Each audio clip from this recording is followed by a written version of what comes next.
So this is our Friday morning, how to create a mastermind, a masterclass, or a challenge. And Debbie is our facilitator for today. And we are using the John Maxwell book, Everyone Communicates, Few Connect. And so Debbie will be facilitating chapter 2. Am I correct, Debbie? Yes. Yes.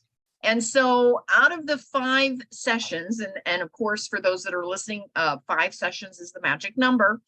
Because once you're together for 5 sessions, you start to build those relationships. And so this particular course is kind of twofold. And I want to introduce Mason too. Mason is my co-host, my co-mod, and he was just telling us how he's published an ebook this morning. So we were off having that conversation before we started recording. So if you want to learn more about that, get in touch with me or Mason, and we can share some of that information with you. We do have a writer's workshop that we do on Mondays. And so if somebody is interested in that as well, we can get you connected.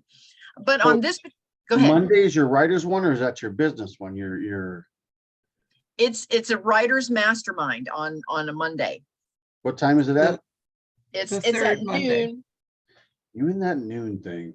I know, because I have a clubhouse at 10 a.m. So that's why I give myself a little break, because I go from 10 to 11 on Clubhouse. And so I'm looking, yes, it is at noon. It's every 3rd Monday at 12 noon. And that is the Writer's Mastermind, and it's helping you get published. And so, yeah, so that one is very interesting if you want to get published. So we're gonna get Mason interviewed over there, even if he can't attend. His schedule makes it hard for him to attend at noon on Mondays, but we can do a one-on-one interview. I mean, I'll be awake. Hey, it's all good. It's all good. So on this particular session today on creating a mastermind, masterclass, or challenge, it's kind of twofold. Number one is we show you how to do that so that you can do your own with your own products and your own services so that you can start generating some income and cash flow. And then we segue a little into that and let one of the members in this group actually facilitate going through the mastermind. And so for this 5 sessions, Debbie is our facilitator. And last month we did session 1 and chapter 1. And my part of the program last month is we talked about how to write out your framework and how to name whatever you wanted to name your mastermind or your masterclass or your challenge, and then how to write out your framework. In other words, what problem are you solving? Now, in today's mastermind that Debbie's going to facilitate, we're talking about communication. And that's the problem we're solving, is how to communicate better. And so then each session of the 5 sessions has a different heading or a different topic pertaining to that overall problem that we're solving. And so I want you to think about, what if you had a mastermind or a masterclass or a challenge, what problem would you be solving? And so that's how I put my courses together. So I could take any one of my courses and turn it into a mastermind or a masterclass or a challenge. You know, the 5 steps to getting published. And you could talk about each step in a session and go through 5 sessions, or the 5 steps to investing in real estate. And I would have the 5 different sessions, and each session would have a different topic pertaining to that overarching problem that you're solving for folks. And so it can be any topic. It's whatever you want. Now, it doesn't have to be the magic number 5. The magic number 5 is simply because once folks get together for 5 times or more, they have a tendency to continue to want to get together. They don't want it to end.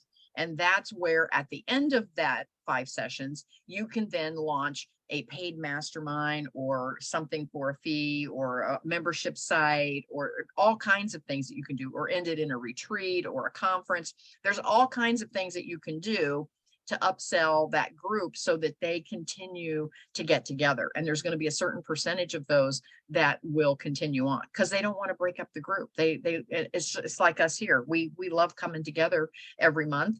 And I would be really sad if I didn't get to see all of you. So that's why that works, is having 5 sessions or more.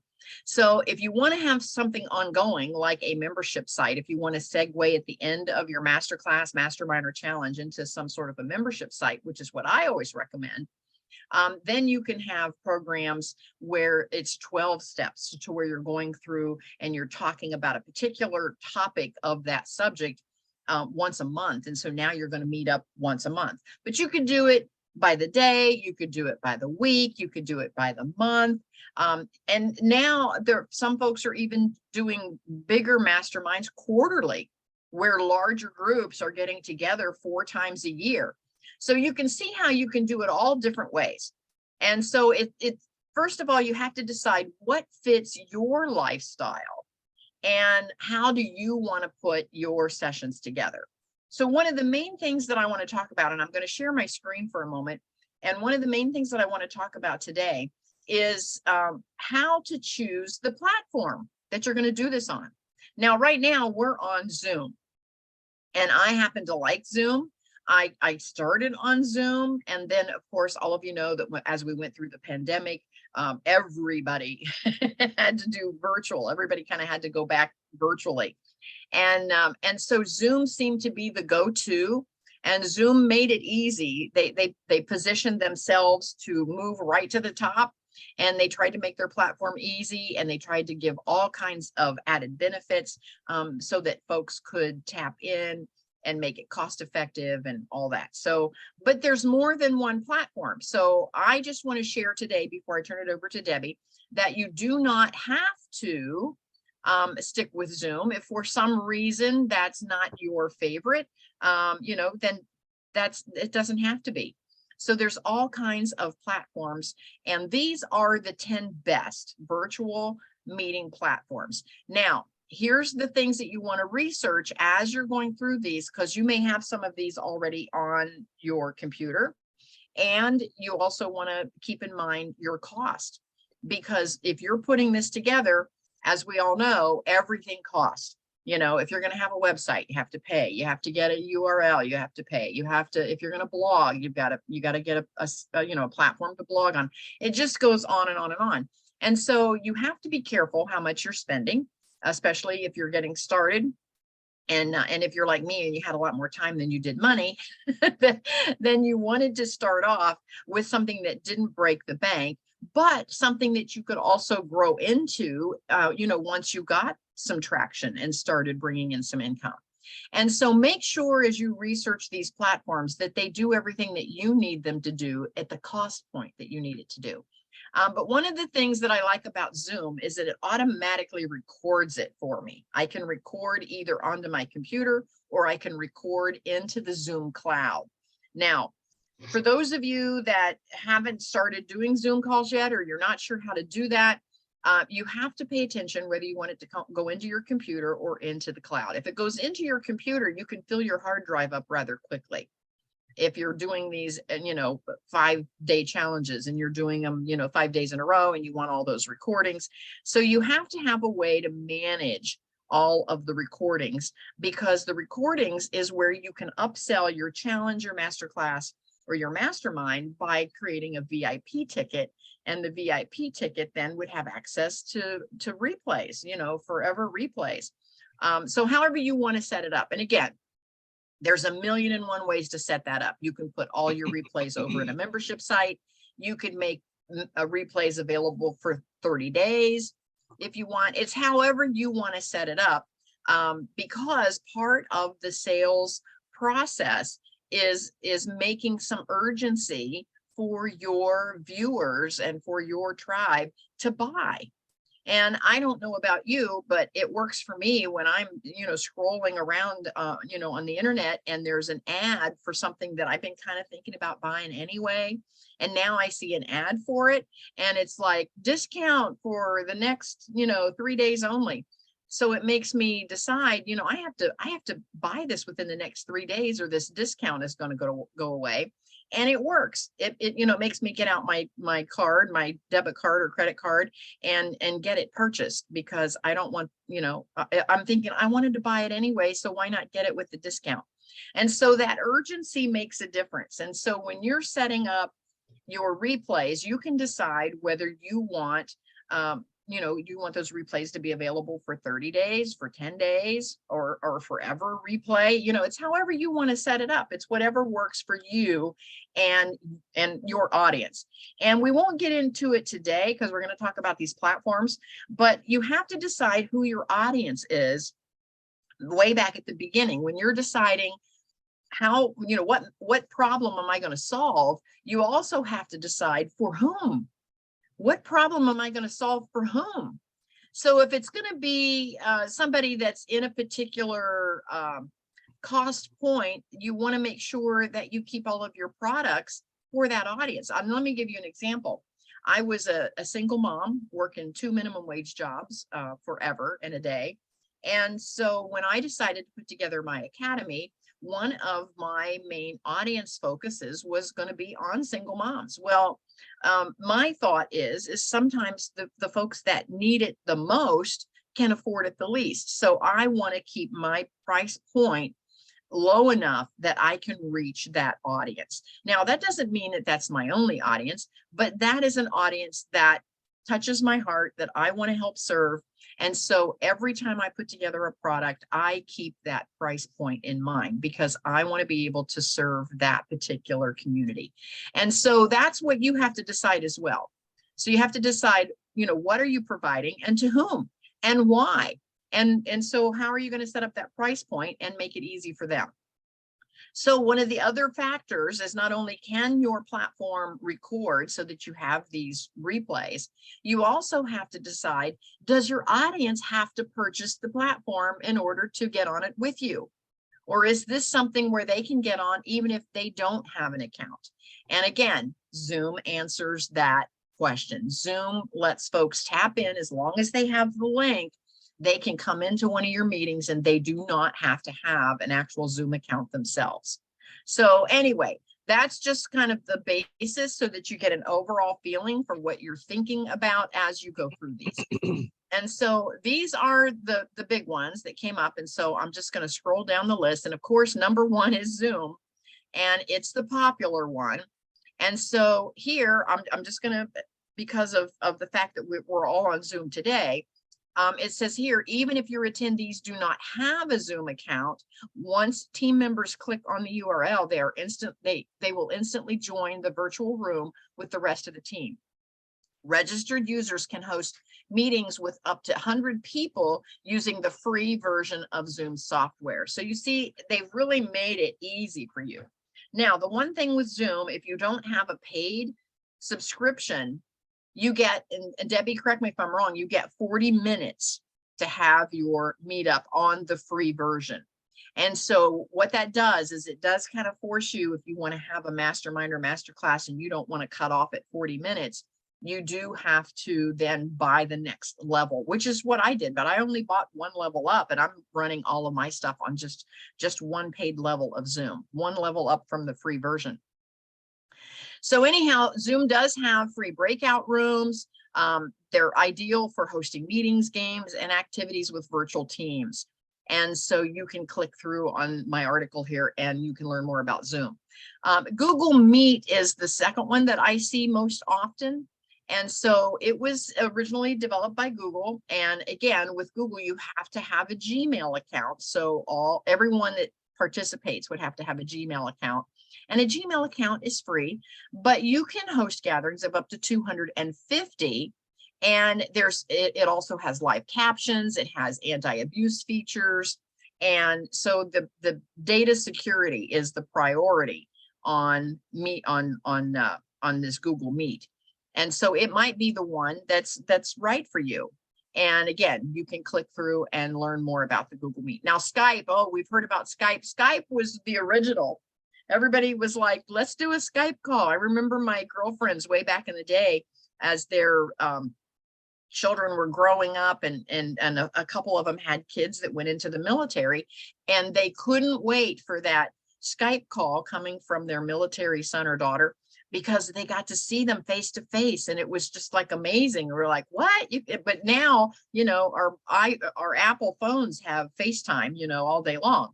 But in the day, Skype was the only way that you could see someone face to face. And even on the news media, if somebody was over in another country, you know, on the ground talking about whatever the news media talked about that day, they would bring them on through Skype.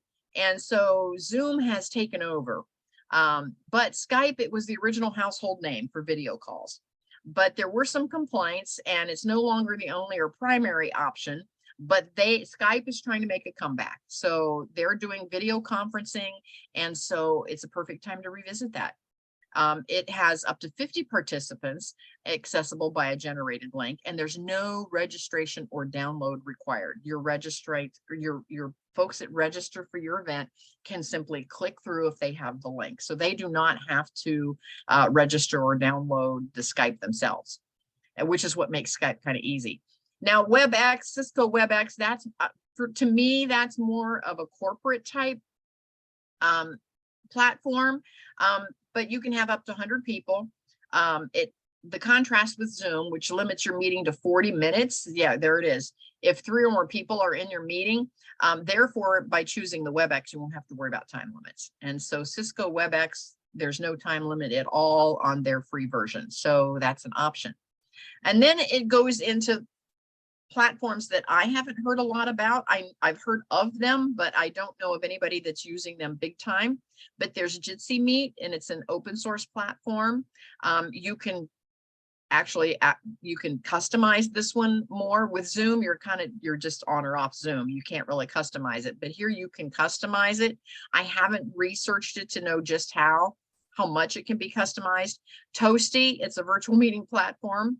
It engages their audience and drives collaborations in online meetings and workshops. The app has built-in activities like icebreaker questions, conversation cards, and polls. And so it has an interactive meeting agenda. So it allows the participants to follow along. So this one has this Toasty has a lot of extra added benefits. So I think I am going to check that one out. There's one called Life Size, and it has high quality 4K video, numerous integrations, a secure experience, and you can hold an unlimited online meetings with up to 25 people. Well, again, when you're doing a mastermind or a masterclass, 25 is a good number. Because again, you don't really want to have, it's hard to have a mastermind with 250 people. So oftentimes you're not going to have that kind of a number anyway.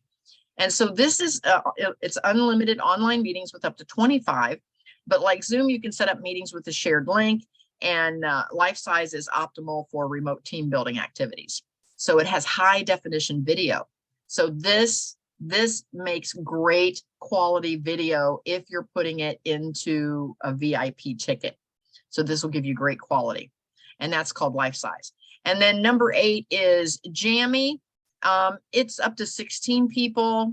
Talkie. Some of these I have never heard of. It generates a unique URL, which you share, and it has locked rooms and screen sharing, which should be a relief to less technologically savvy team members. So just keep in mind that Talkie only allows for up to 6 people per room. So that's great if you're having small breakout or conference calls. And the last one is Whereby or Whereby. I don't know if it's pronounced Whereby or Whereby. So it works directly from your browser. It doesn't require any additional downloads or registration from your team members either. So these are the top 10. And of course, the first 5 I've heard of. The last 5 I haven't even heard of. Now, that doesn't mean I haven't used them. I've clicked through on tons of calls because I'm in a lot of different groups where they'll say, hey, we're having a meetup today. It's all virtual, click through. And when I click through, I'm not sure what platform they're on. But these are the ones that you can check out. So I'm just going to scroll back up to the top, and just keep in mind, again, I don't know if all of you have a Zoom account or not, but I'm just going to, I went all the way to the top. I'm just going to scroll back to the Zoom, and the Zoom seems to be kind of the go-to. And I think it's what most of us are used to. So again, don't overthink it. Don't try to create something new that maybe you haven't tried before.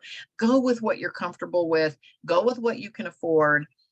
you know, work with something. And the deal is to just get really good at whatever platform you're on. And I remember the first few times I was on Zoom, I was afraid, I'm going to hit the wrong button and make everybody go away and I won't know how to get back on. And so I just got on with my girlfriend and I just told her, I said, we are going to click on every button. We're going to just turn this website inside out, this platform.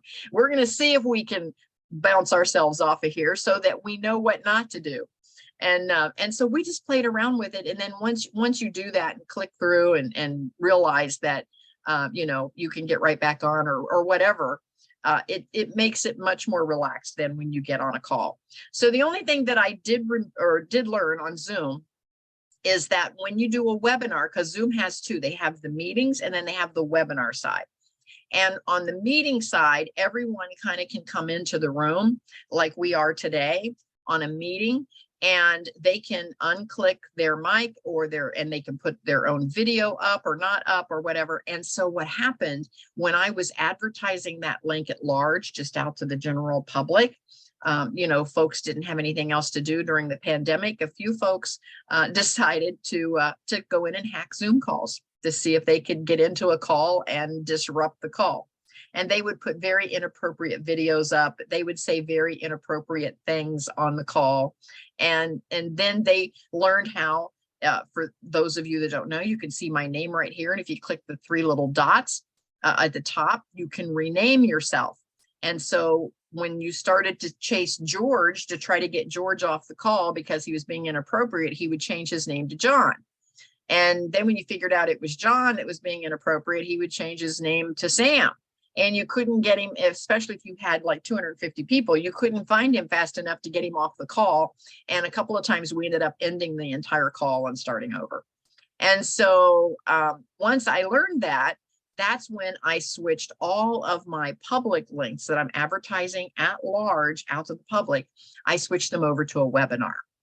And on the webinar, I have to specifically let them in like I did all of you today, because this is a Friday morning free call that I put out at large to the public. And I advertise the link. Everybody and anybody can come to this webinar. They have to, number one, I set up where they had to register.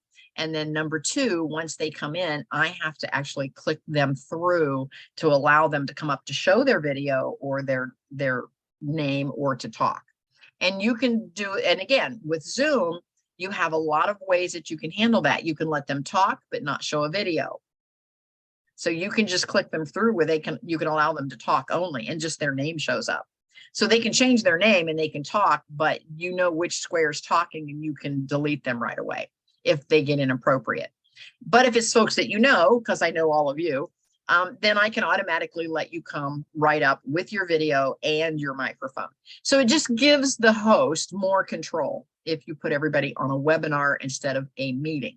Now, my masterminds, once people come through and I know them and they're on the masterminds, then I use the meeting side of Zoom for my masterminds, and only the folks that are either in the paid mastermind or my membership site, those are the only folks that even get the link. They have to go into my academy to get the link.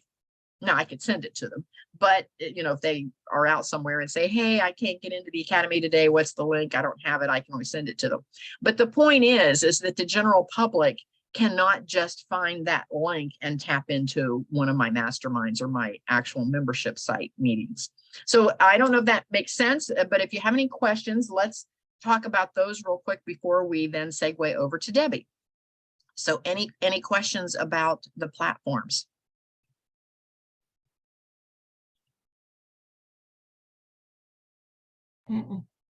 Nope. Are we good? We're good. Okay. So let me ask you this, Debbie, what platform have you decided that you're going to use as you go forward in your business? For right now, and as far as I can see in the future, Zoom is the way to go for me. It's easier. I don't really have to deal with too much because I live out in the country. And so I don't always have the best Wi-Fi. I get it. So, yeah, exactly. Now, every time you go on, because Debbie, for those that are listening, Debbie has a podcast once a month called Fireside Chat with Debbie Marks, where she interviews another person. I'm going to say business owner, but it doesn't necessarily have to be. It could be an author, could be a business owner. It could be somebody that just has a mission or a message. So, but Debbie will interview someone different every month. And Debbie is using Zoom. And then that recording goes over to her YouTube channel. Am I correct, Debbie? Yes. Okay, so you're using Zoom right now, and then are you using the meeting part or the webinar part? I think you're using the meeting part. Right. Yeah, I don't That think makes you're using sense. yeah, I don't think you're using the webinar part. But you haven't had anyone jump in and hack your No. meetup. Okay, I've had it twice on my Happy House Hunters, but the Happy House Hunters, I was putting it out there on a lot of different Facebook pages, just out to advertise it. And that's where we had some hackers come in. So that's the only one I had problems with so far. But anyway, so Debbie's going to be using Zoom, and yeah, it is easy, and the recordings are easy, and you can then upload it very easy right into your YouTube channel. So Mason, how about you? Are you at any point going to be doing any type of a virtual type mastermind, masterclass, or challenge? And what platform are you leaning toward? Yes, on the Mastermind and Zoom, because that's most comfortable, most familiar. So I'm not going to reinvent the wheel. I get it. I am going to look up that one though. that what was it called? Toasty or whatever. I am going to look that one up. Yeah, I'm going to explore a couple of those. Yeah. And so Ruth has actually done several challenges. And Ruth, I noticed that your camera and mic haven't come off yet, so I know you're listening. Can you jump in and tell us what platform and why? Yeah, I'm still eating breakfast, so I'll come on and okay. off. But Zoom, yeah, I'm still getting the kinks out of it and getting it all figured out. But yeah, I'm going to say Zoom. Okay. Now, when you did your challenges, did you use the meeting portion, or did you sign up and do webinar where they have to register and then you have more control over who you let in? I don't think my audience is big enough that I really need to worry about it yet. But Okay. I listened to you this morning. I realized that as my audience gets bigger, I probably do need to go to webinar. Now I'm thinking, and don't quote me on this, and I haven't researched it, but I'm thinking that you could even make them register for a meeting. There is a tab in your settings on the meeting side where they have to register. But again, I found that my hackers, they just registered with a fictitious Gmail account. They just made up a Gmail account, because you can have as many Gmail accounts as you want for free. And they just made something up with some crazy name. And that's how they got into the call. And of course, I had no way to know that until they were inappropriate in the call itself. And so again, the only difference is the webinar gives you more control over who's trying to hack your call. Right. And for some of you that maybe join me when I'm interviewing someone, you'll notice I only bring, like on my Ohio Writers Guild on our free meetup, I only bring in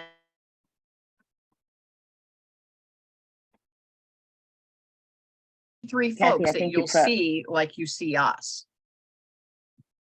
Uh-oh. Can you hear me? Yes. Am I back?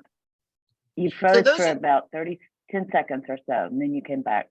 Well, those are the only three folks that you see when I'm doing one of my interviews, and I leave everyone else over in the audience on the webinar, and they can only communicate through the chat. They can't talk, they can't show their video. And that way I could have 500 people in the audience, and I don't have to monitor them on the webinar side. I just leave them in the audience, and I just tell them we're the ones that are on stage, so to speak, myself, the person I'm interviewing, and my co-mod or co-host. I do that for my ins and outs of opening a bed and breakfast, because I had like 250 people on my last call, and they were a lot of them were from other countries. And so I couldn't monitor that number of people and pay attention to my interview and to my guest. And so I just said, for all of you that are listening today, if you have any questions, for us, put it in the chat. And so everyone else communicates in the chat. So then the thing you have to be careful of is you see chat where it says everyone, and when you click on the everyone button, you can either do host and panelist only, everyone, or you can chat directly with somebody else that's up here, because I allowed all of you to be on stage, if you will. When I'm doing a webinar where I leave everyone else over there, they can only chat with the host and panelist. They cannot chat with each other, and they cannot chat to everyone. And the reason that I set that up in the settings is if they want to say inappropriate things, only us three on stage can see the inappropriateness. No one else in the meeting can see how inappropriate someone was. And we've had a couple of, again, hackers come in and they type really obnoxious things in the chat. And as when we're on stage, we kind of I coach my folks that are on stage before we start, that if that happens, to just ignore it, because we're the only three that can see it. No one else in the audience can see it. And what it does see is it gives you more control. So anyway, that's what I wanted to talk about before we get started, is choosing your platform and then learning that platform really, really well. So with that, I am going to turn it over to Debbie, and Debbie, take us through chapter 2 of Everyone Communicates, Few Connect by John Maxwell. I'm sorry, I had to take that call. Oh, I'm sorry. Do you need to finish a call? Nope, I just, Okay. I rushed it. Oh, sorry. No, it's okay. So today's chapter is called Connecting is All About Others. And when I read that, I think of my younger years. Let's go with that. So I don't know about you, but oh, dang, no. I've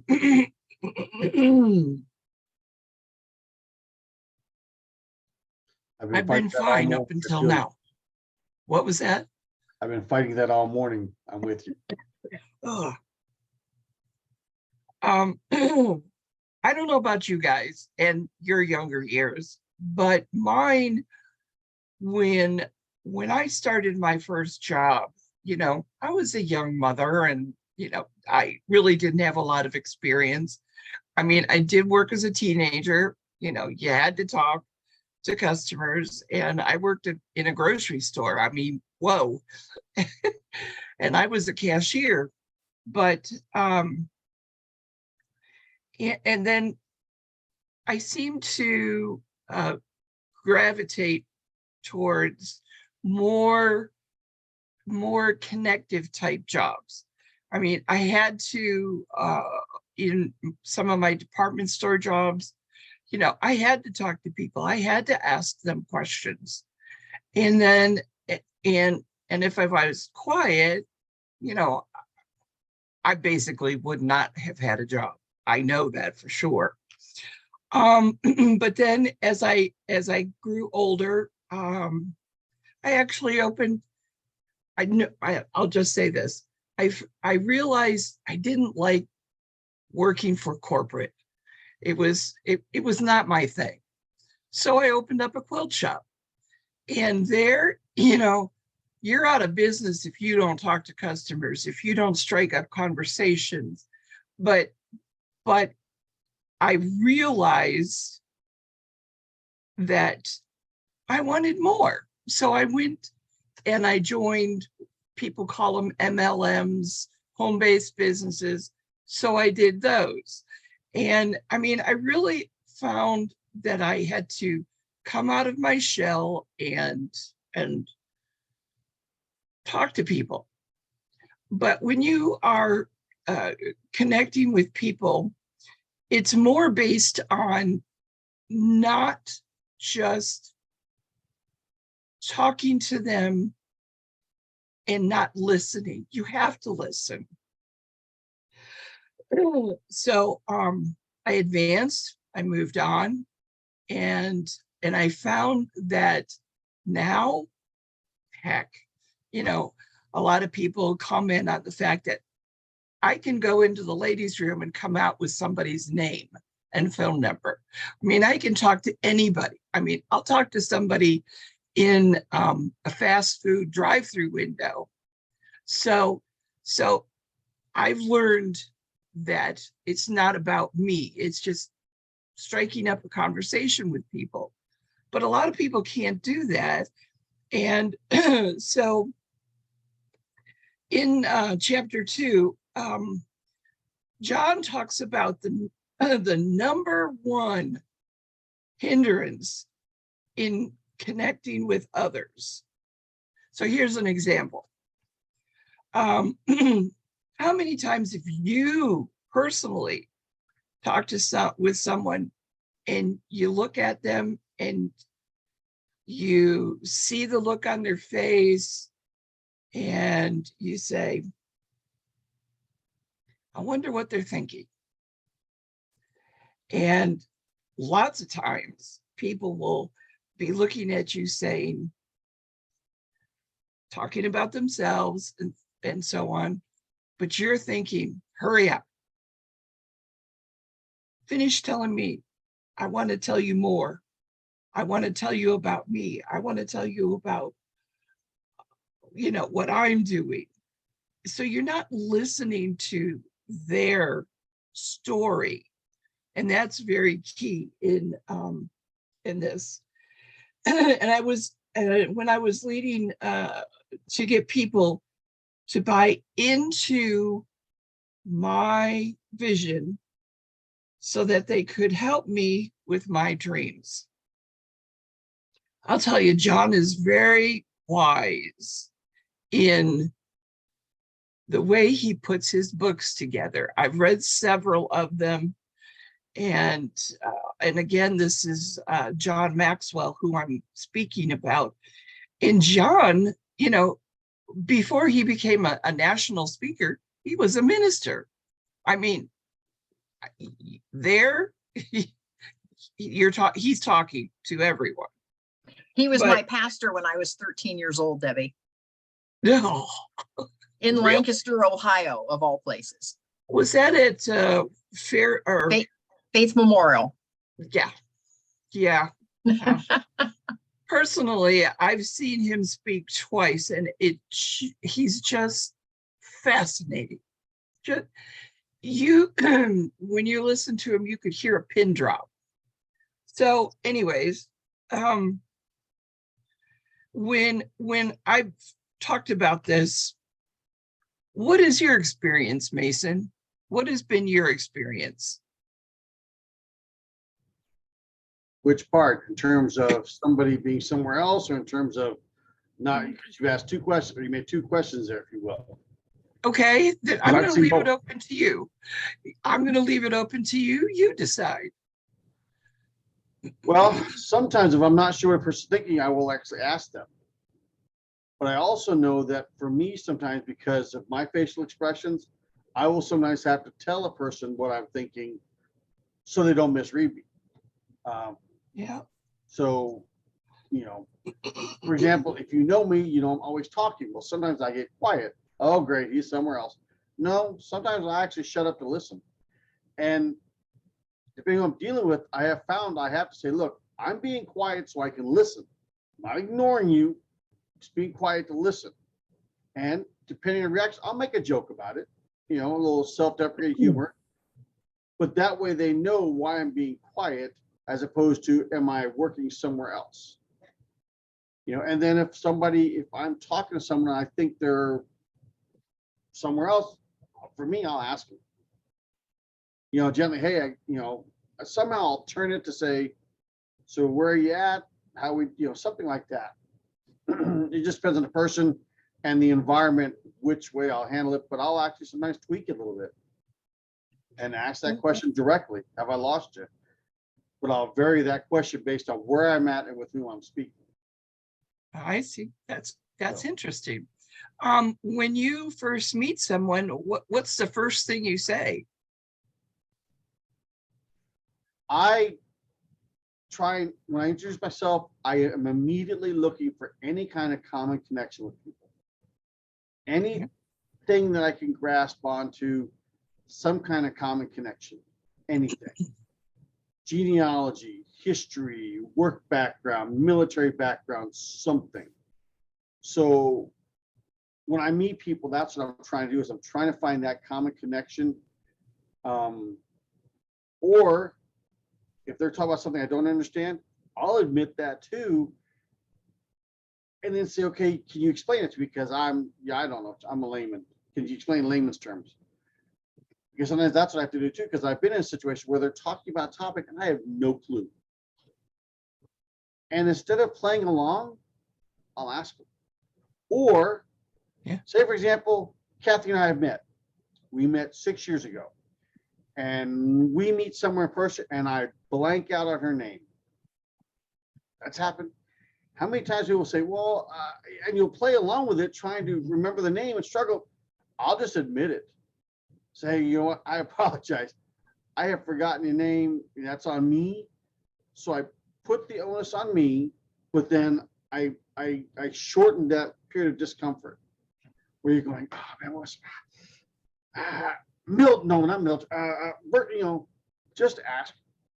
Yeah. And if the way you phrase it for your comfort level, make a little bit of a joke, it breaks the, oh man, he forgot me. It takes it away from me saying, wow, Kathy, I forgot who you were. You weren't that important, to, losing my hair, losing my memory, that kind of thing. And I just took it away from Kathy thinking she's not important to me, that no, actually, maybe there's something wrong with Mason. Kathy laughs at there's something wrong with Mason. Kathy won't laugh if there's something wrong with Kathy. So. Very good analogy. No, I've done that. I have done that, and depending on how the person reacts, if they get kind of defensive anyway, I say, look, I learned as a military, unless you're a 4-star general where I can't admit this, I'm going to ask you, so. Well, Kathy, what do you think? Well, for me, and let's see if I can explain this correctly. A lot of times it's the stories that we tell ourselves is what gets us in trouble in communication. It's the stories that we tell ourselves. For example, I might tell myself, wow, I really wasn't important. That guy didn't remember me at all. Just like Mason said, which makes me feel bad because it's the story I'm telling myself. So oftentimes it's the stories we tell ourselves in relationships all around. When somebody doesn't do something or say something or be something that we think they should say, do, or be, then we tell ourselves a story about that. And it may not be the correct story. So what I've learned for myself is that I will explain, and not overly, but I will explain what I'm doing and why I'm doing it and where I'm doing it and how I'm doing it and all those things. And it helps everybody else in the room know where I'm coming from. And what it does, follow me here, what it does is it frames the story they're telling themselves so that they don't tell themselves the wrong story. For example, I might come out to the kitchen and be, banging some dishes around. And so Mark might tell himself, the story he might tell himself is, well, Kathy's must be mad at me because I didn't clean my dishes up after myself. But that might not be the truth at all. I might be upset about something totally different. And I don't even realize that that's the story he's telling himself. So now he's going off thinking, that bad about himself, and it may not have anything to do with him. And so I have a tendency, and I learned this from a manager way back in the day. She would come into work and she would be really grouchy. And of course, everybody's reaction would be, oh my gosh, she must be mad at me for something. That's the story they were telling themselves. But she would set the record straight as soon as she came through the door. She would say, look, guys, I'm really grumpy this morning. I had a bad morning at home. It's not about you guys. Just give me a minute to get myself together and get my first cup of coffee, and then life will be good. And everybody would would say, okay, fine. See, so she would basically frame the story so that people weren't telling themselves a wrong story in their heads. And so I took from her playbook, and I said, how easy was that for her to set the stage, so to speak, so that folks weren't beating themselves up or avoiding her, thinking, oh my gosh, she's mad at me, I better stay away from her today, or whatever, or what did I do wrong? What could I do different? And all of a sudden they've got knots in their stomach and it has nothing to do with them. Yeah. And so I took from that playbook. And so now when especially in my communication with Mark, somebody that you're living with on a day-to-day basis, I just let him know. I go, I let him know my agenda for the day. I let him know what I'm thinking for the day. I let him know, we go to Florida and he's in the wings waiting, are you done yet? Are we going to go do something today? What are we? And so now I'll just tell him, look, I need until noon. So go find something to do. And at noon, I'll be ready to go do something. And then he's like, okay, because that shows respect for his time. So now he can go decide what he wants to do. If he wants to just go hang out at the local, breakfast place and drink coffee all morning, if that's what he wants to do, that's fine. If he wants to go walk on the beach, that's fine. If he wants to, go to the hardware store because there's a project he's wanting to start, that's fine. But he now knows that I'm not going to be ready to do anything until noon. And so I think we get into this mind reading thing where we think, especially when we're in relationships, that the other person should know what we're thinking or feeling or doing. And I've discovered that if I set the stage as to exactly what I'm thinking, doing, or feeling, it prevents the other person from telling the wrong story to themselves. I like how you explain. I'm sorry, go ahead, Mason. I was going to jump in that. A lot of this is knowing yourself, asking yourself some questions. It's not far removed from the idea of the elevator speech. When you first meet someone, the elevator speech, introduce yourself, say something about yourself, which is engaging, designed to start dialogue. But then also, depending on what you're doing, be willing to be honest about yourself. For example, okay, Kathy, that's a great example. For me, and I've said this for years, I talk a lot, but I am quiet. And there's a few times I'm quiet consistently. I'm mad. Okay, I'm mad. I have a headache. When I have a headache, I am quiet. I'm focused on something.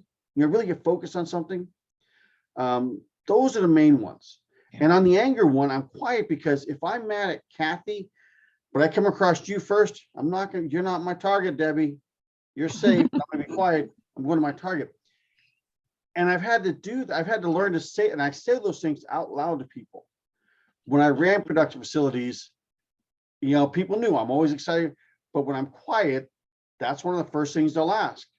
What's going on? Are you mad? It's like, no, I'm focused on this or that. Or if I'm mad, I will say, I'm mad, but it's not at you. You're safe. Be honest about it, because people see these things. People you deal with day in and day out, they see these things and pick up on these things, period. So you have to be honest about it because they see it anyway, And like I said, the elevator speech is when you meet new people to kind of introduce yourself, but people you deal with all the time, be honest with yourself because they see it anyway, So that's what I was chiming in. Thanks, Mason.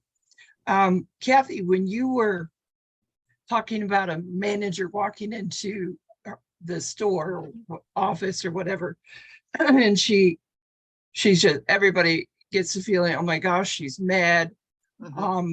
She can do one of two things: make it all about her by not saying anything, just walking past everybody, or she could explain, as in your example. Look, everybody, I've got a headache, or things were chaotic this morning. It's not about you guys. It's just, let me have my coffee and we'll be good. So that's a great example of showing how she connected with her coworkers and told them so that there was no misgivings about what was going on. I can't even imagine going into a store where the manager came in, said nothing, was grumpy, and the whole store is saying, what did I do?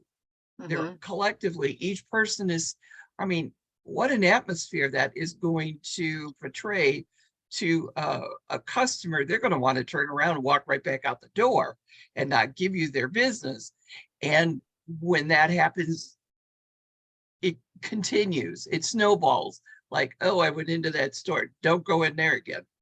So It Ruth, sets up a culture. It sets up a culture. How you communicate as a manager sets up your culture. But on that note about atmosphere, you have to understand surroundings and have to understand the culture. In America, you walk into a store, what happens? Someone walks up to you, can I help you? Okay. I spent some time in Portugal many years ago when I was in college. They don't do that. The store person will walk up to you and stand there quietly and not say a word. The reason is they're waiting for you to say something. They're there to help you. They're not being rude. That's just, and I had to ask my host, the guy I was with, the cadet I was with, you know, I'm looking like, what the heck? I'm being stalked or it's creepy. He's like, no, that's what we do. So that was a culture type thing. So how you communicate these things establishes a culture. And that's a big part of it. yeah. Well, I want to add a little bit to my story. This was in a mortgage company, a mortgage brokerage company, and it was in the 80s. I was young. All the staff was very young, so we were very impressionable. And this supervisor was a little older, and she was very wise beyond her years, which is, I'm sure, why she got the job to run this brokerage.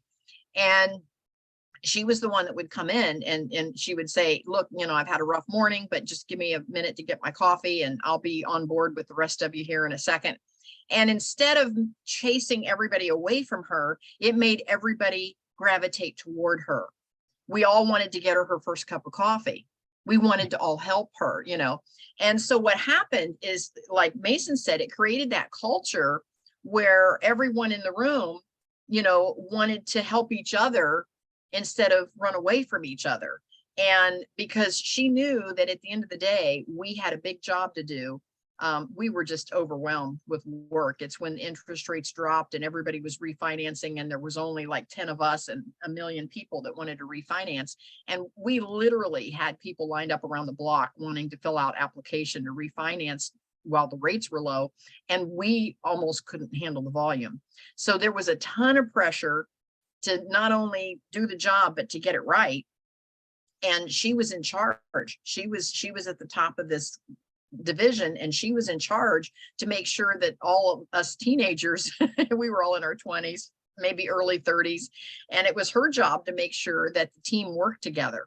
And so what an impression that made on me. So and again, I think we all learn from our environment, and I took a lot of her the ways that she did things. I took a lot of those traits with me when I moved on from there. And then later, when I had 5 salons all going at the same time, I used a lot of, and that's where a lot of my communication skills came from, was watching how she handled a very busy environment. And so communication is huge. And so for me, I've learned to just say it out loud. You know, you don't have to hide behind, again, it's that story that we tell ourselves, you know, and I just have to really communicate what's going on. And sometimes it's not, sometimes you have to state the obvious. That's what I discovered, because so many people in the room do tell themselves the wrong story. And so sometimes you just have to state the obvious. For example, in the salon industry, on a Friday morning, I would say, okay, girls, let's don't do any laundry this morning because we've got a lot of shampoos to do, and let's don't run the hot water tank out of hot water because we're doing our laundry. Let's save the laundry for this afternoon. Now, you would think I wouldn't have to say that. You would think that they would get that, but they didn't. If a girl had some downtime, she's throwing in a load of towels on hot water and filling up the washing machine out of our one and only hot water tank, while everyone else is trying to do shampoos for all of these little ladies that get their hair set every Friday morning for church on Sunday. And so I would have to say that I'd have to state the obvious, but I wouldn't go in with a chip on my shoulder, you know, and be mad about it. I would just state the obvious, and it made for a much better working environment. So anyway, back to you, Debbie. Thanks, Kathy. I don't know, Ruth, do you have anything you want to add to this conversation? I'm not There you even are. real sure what the original question was, but when I'm thinking, I think all of this is real good. And what I'm also picking up is one thing that we talk about in my programs about unmet expectations. And a lot of times the unmet expectations are ones that aren't expressed. And sometimes we have expectations that we don't even realize. Mm-hmm. And so like with Kathy and her stories about, you know, stating very, yeah, this is what I'm doing, this is where I am. It tells everybody indirectly what the expectations are. And so they don't, well, it keeps them from having expectations that aren't realistic, is what it does. That's probably a better way of saying that. And even what Mason was saying about culture, you know, and the different things that go on there, because different cultures have different expectations on communication. Yeah, great example of the difference between America or the United States and Portugal. I mean, that's really a great example of sharing how different cultures meet people. And that would be like, okay, what did I do? You know, you said it's a good thing you had your friend with you. So anyways, That's kind of exactly next. what I thought. It was. I remember I was kind of freaked out by it. It was a young lady just standing next to me, and I'm like, you know, it was very unnerving until my friend told me what was going on. So I can't even imagine. Well, so we've completely discussed this area of connecting to everyone. Have you ever had a light bulb moment? Well, John explained how he had a light bulb moment when he was listening to Zig Ziglar. And I met Zig Ziglar when I was living in Charlotte. So, and he's a funny guy. I mean, really, he's just so down to earth. Anything, and you'll laugh, but you know what he's saying is from the heart, and it's true. But he said when John was listening, he goes, this comment it changed John's life. If you will first help people get what they want, they will help you get what you want. And it's like the old saying, people don't want to be sold to. They want, when they meet you, they want to learn to know, like, and trust you. They're going to give you, you know, themselves when you portray to them this kind of atmosphere. So when I do that, I think about the fact that how can I get rid of the selfishness and the self-centered that some people may portray about themselves. Maybe maybe I even did that when I was in my younger years. I didn't know better. I didn't have the experience into this kind of concept. So it's what you don't want to do is this. You don't want to get ahead. Wait a minute. To get ahead is you don't want to correct others. You want to connect with them. There's an analogy there, if you're thinking about it. It's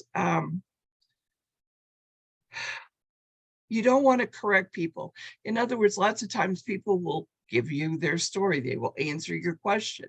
It may be a long version, it may be a short version, but you don't want to correct them. You don't, to me, that's, you don't want to interrupt them. And you want to make sure that you create a situation where it's off of you and onto them.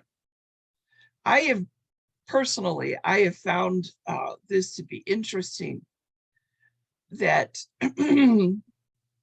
connecting is never about me, but the person I'm communicating with. So think of that. I will say it again. Connecting is never about me, but the person I'm communicating with. But still, there's lots of people that miss this. Even the politicians miss it, but that's another story and another day. So I was going to talk this, it's getting short, so I was going to ask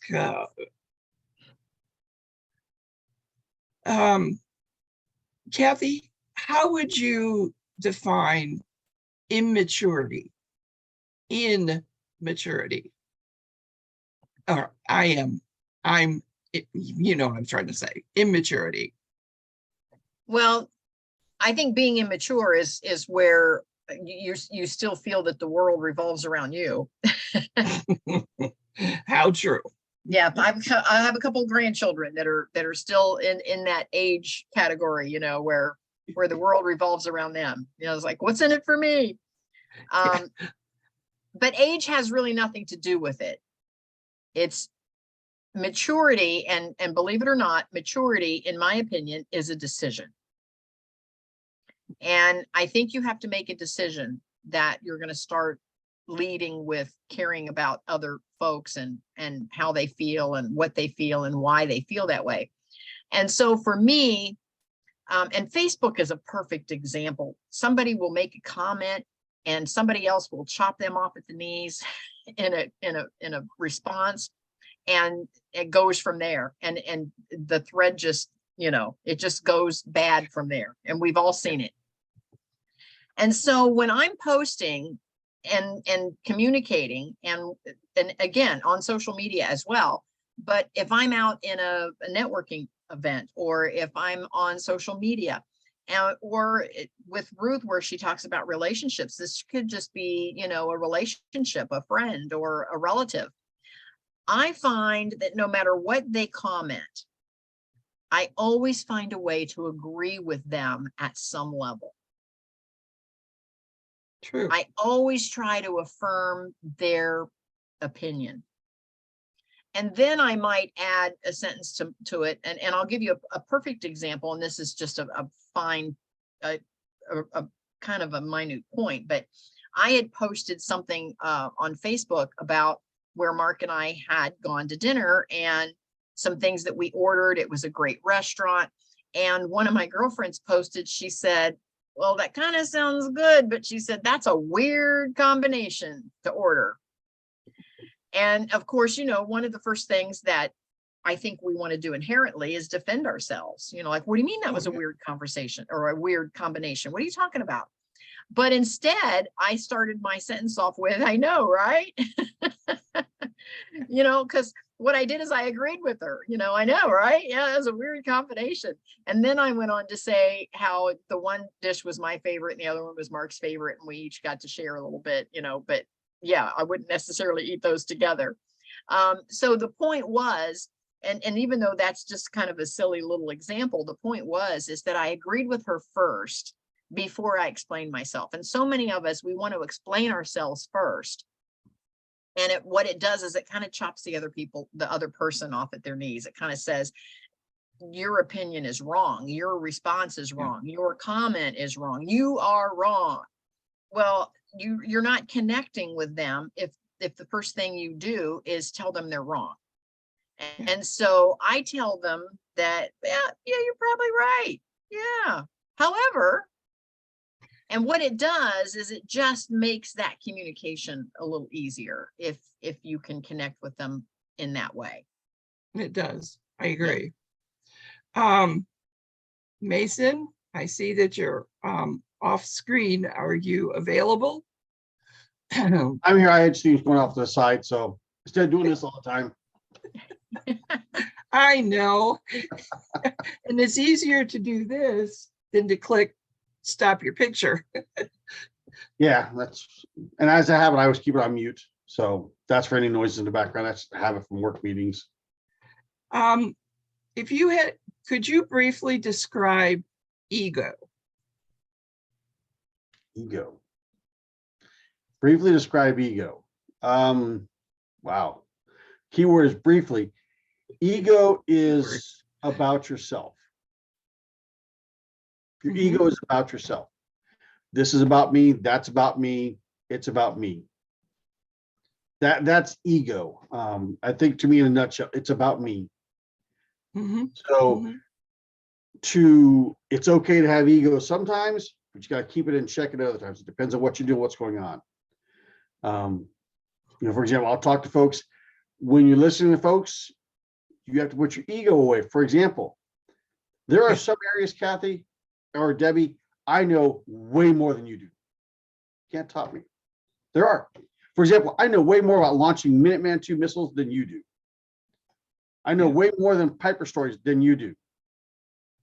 That doesn't make me better than you. It just makes me have different skills than you. The problem is people get confused with that. It doesn't mean I have better skills. They think I'm better. Because I've also been that person where I knew I was better than you. And I would tell you, when I was in my early 20s, I would tell you, sadly. So, because it was all about me and how good I was, it's about me.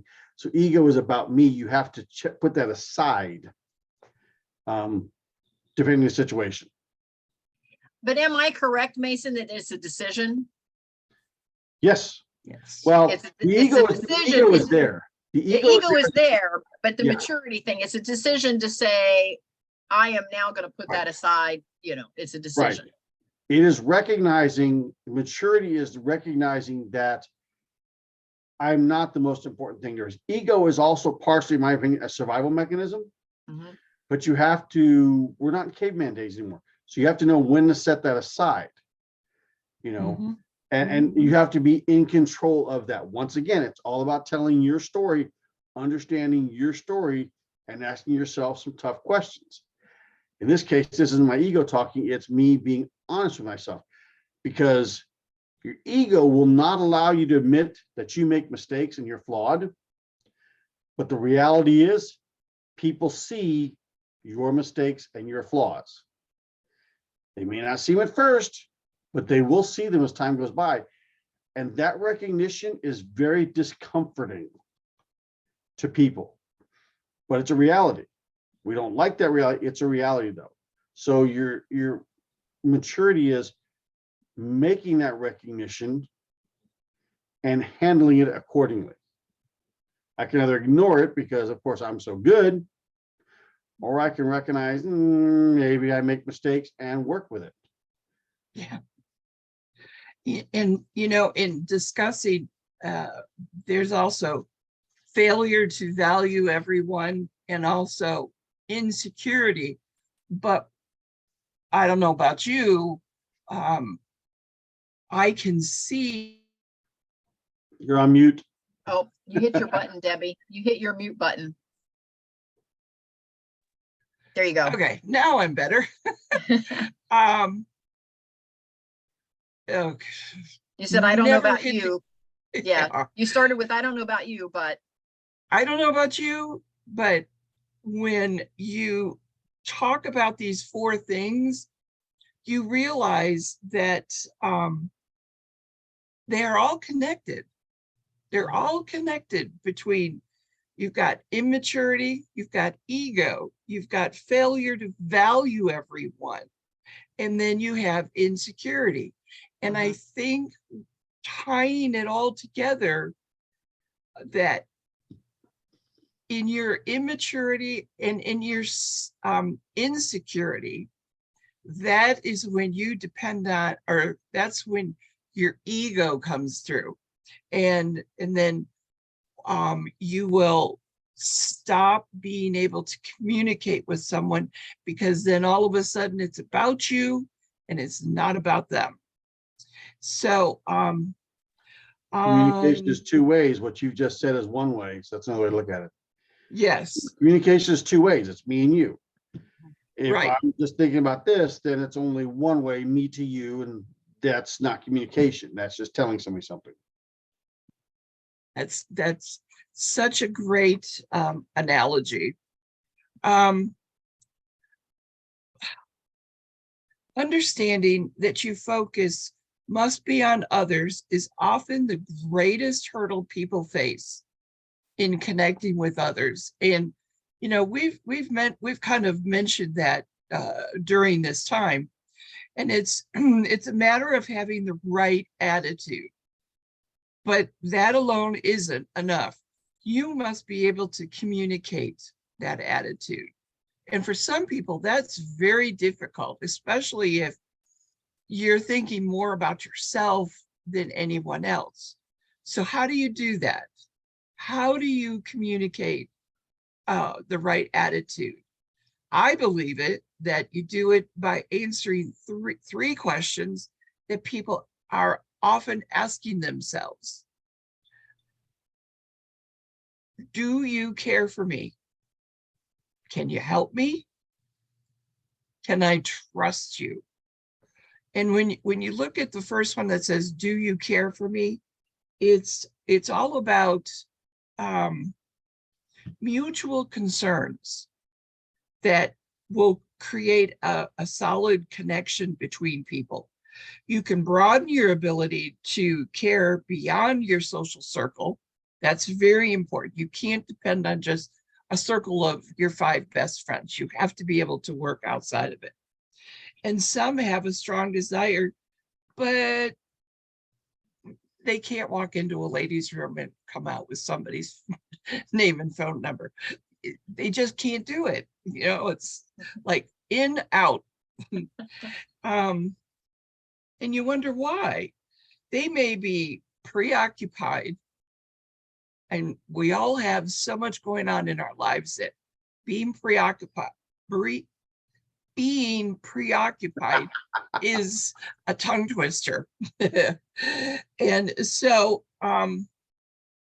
when you look at someone, you know, they say, smile, just throw a smile out there, see where it goes.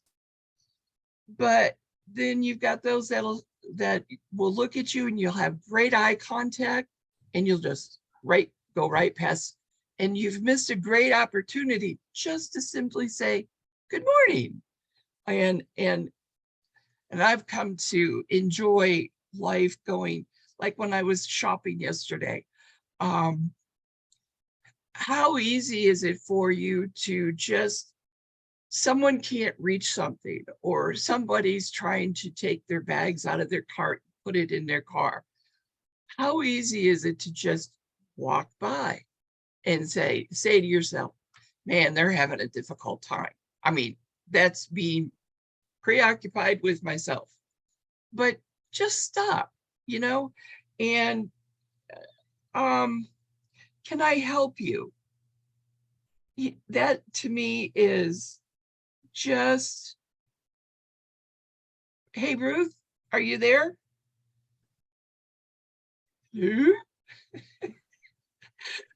I was going to ask her, can I help you? What would that mean to you? There you are.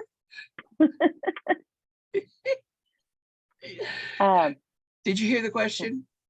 What would that mean if somebody did that? Well, how would you define, or what would you do if you, can I help you? What would that mean to you? It would mean a lot, because anymore in this day and age, we stay in our own world. Yeah. And so it would mean that somebody wants to be available, you know, and then it's up to me to say, no, I've got this. I'm good. I was thinking about this just the other day, like, you know, with our cell phones, nobody stops to help people if they see somebody by the side of the road anymore. You know, you used to, if you felt comfortable, now you had to be careful. But, you know, here, if you thought it was local traffic, I can remember this would have been 25 years ago, but I had a flat tire and this guy stopped and changed it for me. You don't see that anymore. No. We say, you got your cell phone, you call your own help. Mm-hmm. You know, Very true. and that's when my mind went to, you know, like you said, I'm getting shorter all the time. And so I can't always reach real high. And so if somebody would come by in the grocery store and say, can I help you reach that top shelf? I would say, oh, thank you. And I would feel so relieved that I didn't have to climb up on the bottom shelf, so to speak, to reach that or just not get it. You were seen. Someone Yeah. saw you. Yeah. Yeah, very true. Very true. And so, and then the last one, can I trust you? I mean, really, that's a huge statement.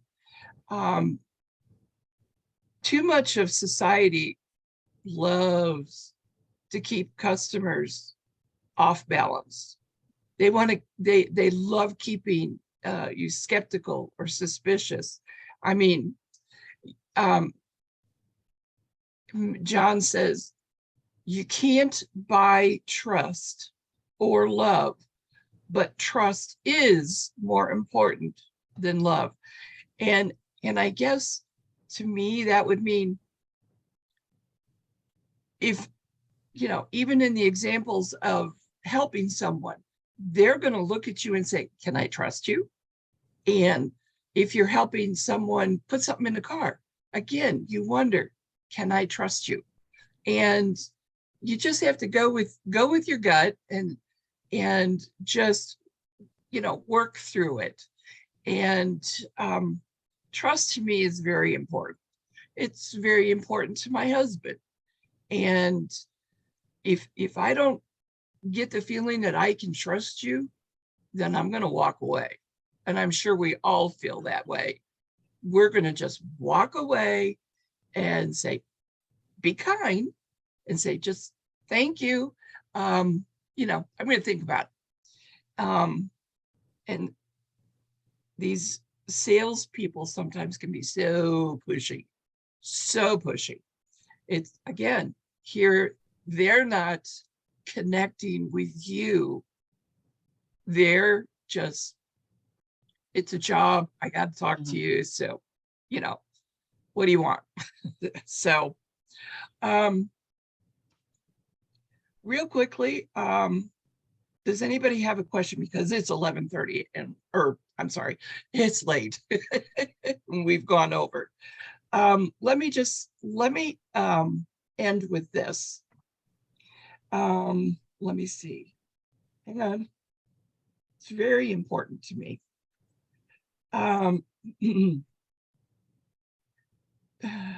You can connect with others if you're willing to get off your own agenda. That's key. And to think about others, and to try to understand who they are and what they want. If you really want to help people, connecting becomes more natural and less mechanical. And I agree totally. With time, you know, we can do that. I do it. And it comes from being, or I'm sorry, it goes from being something that you merely do to becoming part of who you really are. If you're willing to learn how to connect, you will be amazed at the doors that will open to you. Mason, your doors are open now. And the people will be able to work with you.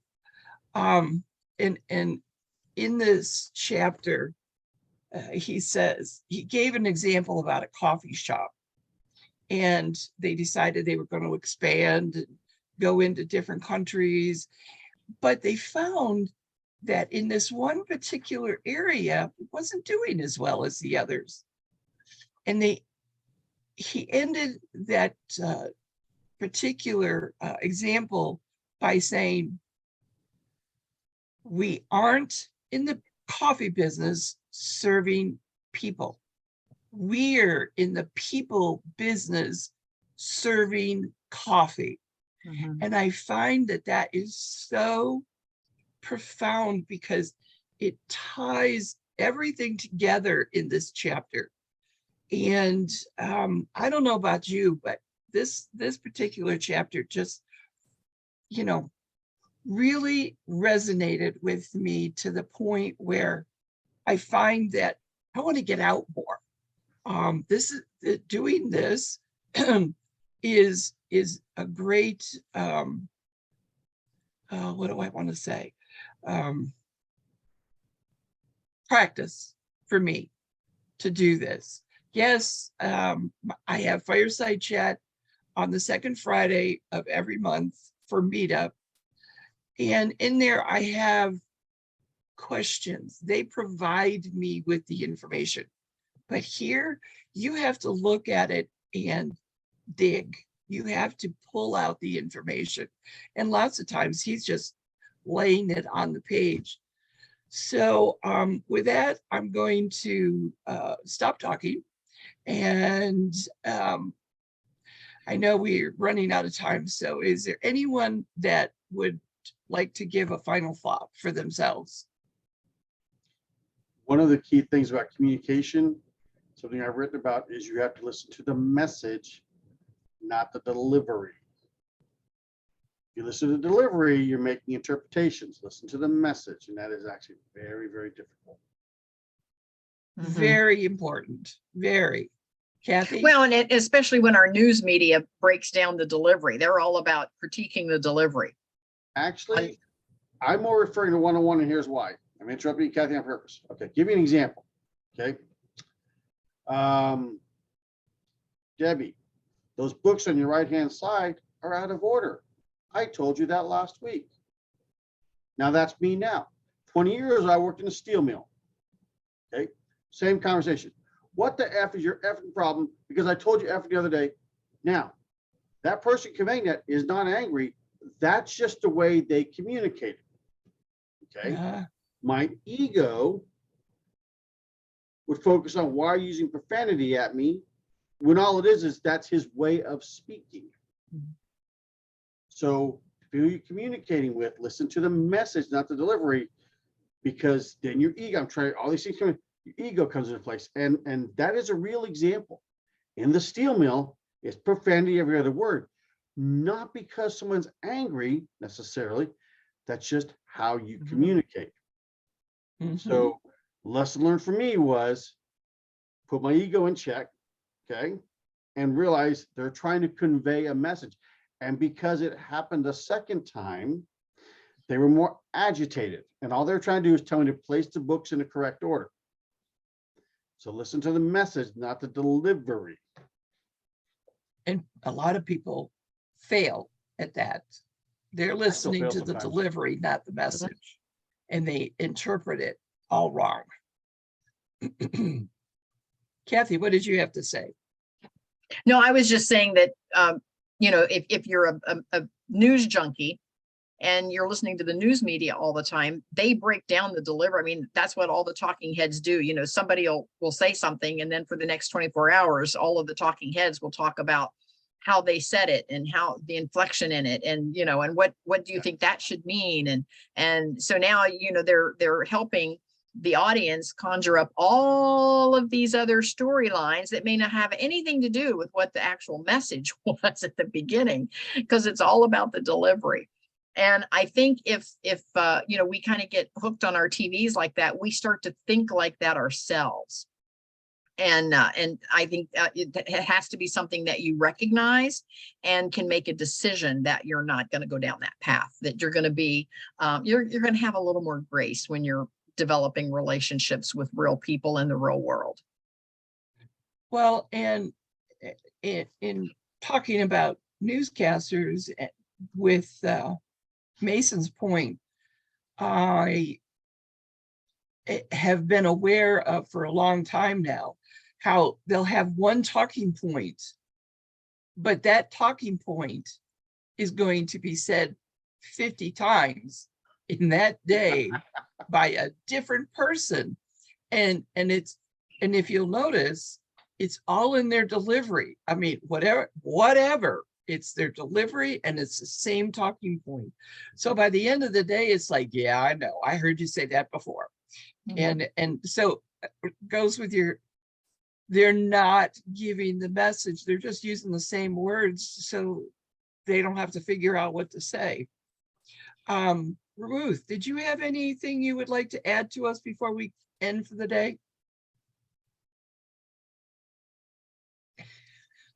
I'm catching her off guard. Well, okay. I guess Ruth is good for the day. Silence can be very golden. Well, I want to thank everyone that's joined the recording of this. I hope you've enjoyed listening to how we've really talked this one out, and all different viewpoints in that. And next month we're going to be discussing chapter 3, Connecting Goes Beyond Words. So with that, I will give it back to Kathy and she can close out for the day. Debbie, thank you so much. This has been a lot of fun. And I love just meeting up with all you guys. Again, we talked about platforms this morning. Last month, we talked about what problem are you solving when you put together your challenge or your mastermind or your masterclass. And today, what platform are you going to use to meet up with all of your members? And next month, we're going to talk about how to set your prices and how to create VIP offers. So we're going to talk about the money portion of it next month. But today, Debbie is our facilitator and she took us through chapter 2. And Debbie, what chapter are we doing next? So we're doing chapter 6. We're jumping over to chapter 6 of No, John's chapter book. 3. Chapter 3. Okay. And this is the John Maxwell book, Everyone Communicates, Few Connect. And so Debbie, thank you so much for being our facilitator. Now I am looking for somebody that wants to facilitate after this. Another 5 rounds. Mason has had a turn. I've had a turn. Debbie's had a turn. We've had Angie. We've had Linda. And so maybe Ruth. So I'll just put it out there that we're looking for someone to take the next 5 sessions for us. And we meet the 4th Friday of every month at 10 a.m. And this is our free meetup on creating a masterclass, mastermind, or challenge. And so mark your calendars, and it's the same Zoom code every time. So if you want to just put that on your calendar, you don't have to look it up each time and go through the whole webinar registration process to get to the code. And so we will see everyone again in March, because we've got a lot of Fridays in March.